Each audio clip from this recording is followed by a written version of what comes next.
I am Clovis II, king of the Franks, the son of Dagobert I and Nanthild, born into the grandeur of the Merovingian dynasty. My story begins in 639, a year that forever changed the course of my life. I was merely a child when the weight of the crown was placed upon my head, following the death of my father. Too young to comprehend the complexities of ruling a kingdom, I became a figurehead, with my mother, Queen Nanthild, and the mayors of the palace wielding the true power. In the early years, my mother acted as regent, a formidable woman who preserved the stability of the realm amidst the fractious nobles and the constant threat of rebellion. Her wisdom safeguarded the unity of Neustria and Burgundy, territories I inherited, ensuring that the kingdom did not fracture further. Under her guidance, I began to learn the art of kingship, though the reality of my position was far from the splendor often associated with it.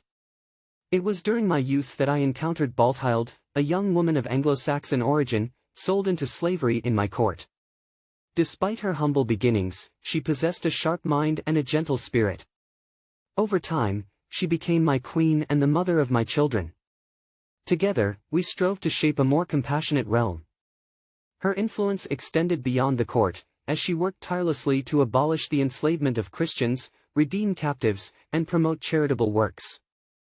She became a beacon of hope for the oppressed, and I, inspired by her virtue, supported her endeavors. However, my reign was not without its tribulations. As a king, I found myself caught in the web of powerful noble factions and the dominance of the mayors of the palace, figures like Erchinoald and later Ebroin. The Merovingian kingship had become increasingly ceremonial, with real power resting in the hands of these officials. This reality frustrated me, for though I bore the title of king, I was often relegated to a passive role in the governance of my realm.